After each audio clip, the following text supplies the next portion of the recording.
ما تيجوا كده النهاردة نلحق نخزن حبة ملوخية بقى للشتاء وطول السنة تطبخي منها. عاوزة أقولك حاجة والله وبحلف بالله وانت هتجربي وهتشوفي أحلى مليون مرة من اللي بتشتريها من السوق وطازة وتخرطيها. انسي كل ده، مسكرة وطازة وخضرة وليها عرق رهيبة. سمي الله وصلي على رسول الله وتعالوا كده نخزن حبة ملوخية للشتاء. كل سنة وانتم طيبين. اللهم صل وسلم وبارك على سيدنا محمد وعلى آله وصحبه أجمعين. طيب مبدئيا كده نقي طبعا الملوخية العريضة الجميلة اللي الورقة بتاعتها تكون عريضة كده.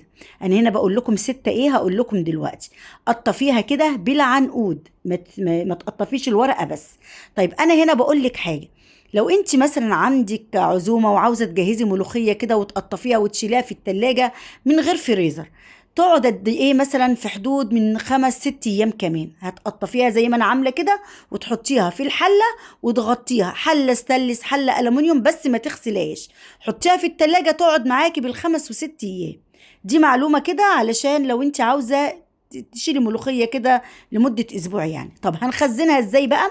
ميه مغليه، معلقتين سكر، معلقتين كربونات، معلقتين ايه كربونات، كنت اقول لكم بيكنج باودر.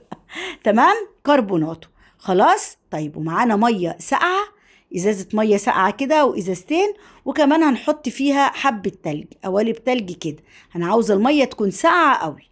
خلاص كده، يبقى حله كده مليانه ميه مغليه اهو. حطينا معلقتين سكر، معلقتين كبار ومعلقتين كربوناتو، بس ما تمليش المعلقتين الكربوناتو قوي. خلاص، والميه ساقعه معانا مجهزينها اهو زي ما انتوا شايفين، وحطينا فيها كمان قوالب تلج. خلاص، صليتي على النبي كده. حبه ملوخيه انسي بقى، والله العظيم يا جماعه هتسيب الخضره مسكره ولونها اجمل، وهعملها لكم وهتشوفوا. خلاص طيب، بس خدي بقى معلومات مهمه كده علشان تعمليها صح. اول ما هتسقطي الملوخيه، شايفه الملوخيه عملت ازاي؟ دبلت.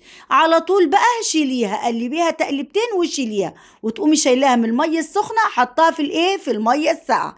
الميه الساقعه دي تكون ميه نظيفه يا جماعه علشان هنستهلكها في الايه، هنحتاجها برضو في التخزين. يعني ميه تكون للشرب كده، مش مثلا ميه اي حاجه، لا، ميه للشرب هنخزن منها برضو، يعني هنحتاجها دلوقتي. خلاص طيب، وهو ونشيلها على طول، نحط حبة تاني، ما تكتريش علشان تدبل بسرعة معاكي وتقومي شايلاها. خلاص، طبعا الملوخية غسلينها ومصفينها اهو زي ما انتوا شايفين، حاطينها في المصفى، ونقوم حاطينها قلبي قلبي قلبي بسرعة وتقومي شايلاها. لان طبعا ليا حبيبتي وصديقتي قالت لي جيت اخزنها، اسودت مني وهي في الحلة. ليه؟ لانها سابتها وقت كتير في المية المغلية. هتسيبيها وقت كتير هتقوم مسودة في نفس اللحظة، زي ما انت شايفة كده اهو. بحطها واشيلها لحد لما اخلص الكميه. حطي حبه حبه علشان تدبل معاكي بسرعه كلها، وتقومي شايلاها. شايفه تقليبتين؟ انا هنا خلاص طفيت البوتاجاز لان خلصت اهو. لا بتاخد وقت ولا مجهود ولا اي حاجه. بصوا احنا عملنا طرق كتير للملوخيه، ما اكذبش عليكم، افضل طريقه هي دي اللي استمريت عليها. في طريقه تانية حلوه برضو، بس هقول لكم ايه عيوبها. الطريقه التانية اللي انت بتقطفيها وتشيليها خضرة في قلب كيس، وما تأخرتهاش ولا اي حاجه، وتحطيها في الفريزر. خلاص، وتقومي مطلعاها من الفريزر وهي مجمده وتعمليها في الكب. جميله وبتدي نتيجه حلوه، بس دي احلى. وكمان التانية لو قعدت مده طويله بتسود، يعني لو قعدت سنه، لكن دي قعديها سنتين. طب تعالوا بقى نكمل الوصفه بتاعتنا. بنقوم بقى واخدينها كده وحاطينها في الخلاط. الخلاط مش الكبه، لو الكبه مش هتفرمها يا جماعه. ونقوم حاطين عليها ايه، نص معلقه صغيره سكر، وربع معلقه كربوناتو برضو.